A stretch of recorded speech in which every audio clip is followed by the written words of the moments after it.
Sabe uma coisa curiosa? Textos antigos, de épocas completamente diferentes, parecem contar a mesma história, a nossa história. É uma jornada universal, sabe? A jornada que vai do sofrimento até a sabedoria. E é exatamente essa análise que a gente vai fazer hoje. Vamos mergulhar em 4 textos-chave para entender como a angústia pode sim se transformar em entendimento. Bora lá? E a pergunta que vai guiar a gente nessa jornada é: bem, é a pergunta que todo mundo se faz em algum momento, né? No meio do sofrimento, da perda, de onde é que a gente tira esperança? É uma pergunta que atravessa séculos. E olha, as respostas que esses textos antigos dão, elas podem surpreender. Então, para começar, a gente vai direto para o fundo do poço. É isso mesmo, nossa jornada começa no ponto mais baixo que se pode imaginar. Um lugar de perda total, de desespero. O nosso ponto de partida é o livro de Lamentações. Pensa num texto que nasce da destruição de uma cidade inteira. Ele não alivia, não. Ele encara de frente a realidade nua e crua da angústia. E olha só esse trecho, é de arrepiar. Nossa herança foi entregue em estrangeiros. Lembra-te, Senhor, do que nos tem acontecido. Olha e vê a nossa desgraça. Isso aqui não é uma poesia, é um grito de dor. É a voz de um povo que perdeu absolutamente tudo. A casa, a identidade, a segurança. É um apelo direto, sem filtro nenhum, pedindo para que alguém, por favor, veja e reconheça esse sofrimento. O interessante aqui é que a gente consegue quase que dissecar essa dor. Não é só uma tristeza qualquer, entende? É algo bem específico. É a perda concreta do lar, da herança. É o colapso da sociedade inteira, o sofrimento físico, a fome e talvez o mais doído de tudo, aquele sentimento de abandono total. No fim das contas, o lamento é isso, um pedido desesperado para não ser esquecido. Mas aí, bem no meio disso tudo, vem a virada. É exatamente aqui. Mesmo no fundo do poço, o texto sinaliza que a história não termina no desespero. Essa frase simples, mas o desespero não é a palavra final, funciona como uma ponte, sabe? Uma ponte para sair da escuridão. Ok, mas como essa virada acontece na prática? É aí que a gente entra na segunda parte da nossa jornada. Uma nova voz aparece, agora no livro de Hebreus. E ela traz uma mensagem muito, muito poderosa de empatia. Aqui, a ideia central gira em torno da figura do sumo sacerdote. Mas esquece a imagem formal. Pensa assim, é um intermediário, um guia, que entende o sofrimento humano de verdade. E por que ele entende? Porque ele mesmo passou por isso. A ideia é que a ajuda de verdade, aquela que funciona, vem de alguém que conhece a dor na pele. A empatia aqui é o motor de tudo. E essa tabela mostra a conexão de um jeito genial. De um lado, a gente tem a experiência humana. Provar a morte, ser de carne e osso, ou seja, a nossa vulnerabilidade. Do outro, a gente vê a resposta divina.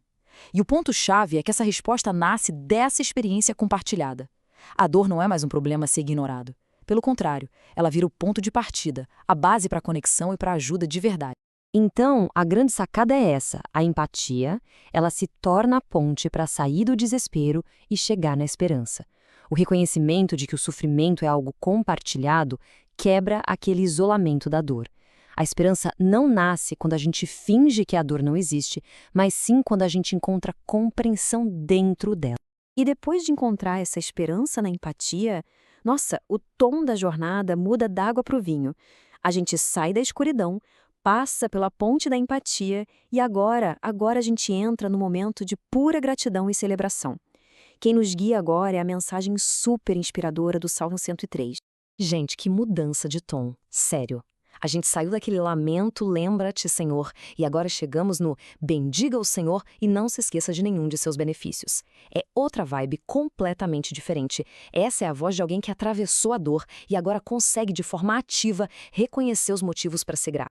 E esse louvor não é uma coisa solta, no ar. Ele é uma resposta a ações bem específicas, bem concretas. O Salmo vai listando esses benefícios quase como um passo a passo. Primeiro, o perdão dos pecados. Depois, a cura das doenças. Em seguida, o resgate da vida da cova. E, por fim, ser coroado com o amor e compaixão. Percebe a progressão? Começa na restauração e vai até a exaltação.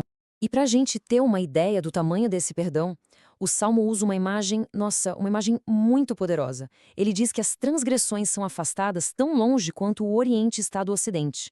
Pensa nisso. Não é uma pequena correção, um ajuste. É uma remoção completa a uma distância que a gente nem consegue medir, infinita. É a metáfora perfeita para um novo começo, sabe? Absoluto, total. Bom, a nossa jornada está quase no fim. A gente já passou pela angústia, encontrou esperança, celebrou com gratidão, mas e aí? O que acontece depois desse pico emocional?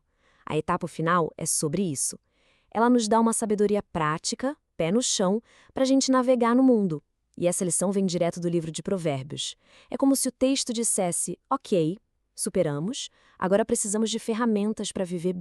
E depois de toda essa montanha-russa emocional, este provérbio é como um choque de realidade, um alerta bem direto. Ele nos ensina sobre discernimento. Basicamente, cuidado com as aparências. Palavras bonitas, lábios fervorosos podem esconder um coração mau. É a mesma coisa que uma camada bem fininha de prata cobrindo um vaso de barro. Por fora é bonito, mas por dentro é frágil e não tem valor. E essa tabela resume perfeitamente todo o nosso percurso. Olha só que jornada. A gente começou com a honestidade brutal de Lamentações, reconhecendo a dor. Depois, encontramos uma ponte na empatia, lá em Hebreus. Em seguida, explodimos em gratidão com o Salmo 103. E, por fim, recebemos a sabedoria prática de Provérbios. É o arco completo da experiência humana, do início ao fim. E tudo isso nos leva a uma última pergunta, uma reflexão final. Porque essa jornada da angústia à sabedoria, ela não é só uma história antiga de textos velhos. Fica a questão, como é que esse padrão de reconhecer a dor, encontrar conexão, expressar gratidão e, no fim, ganhar sabedoria, como é que isso se manifesta na experiência humana, hoje, em nossas vidas?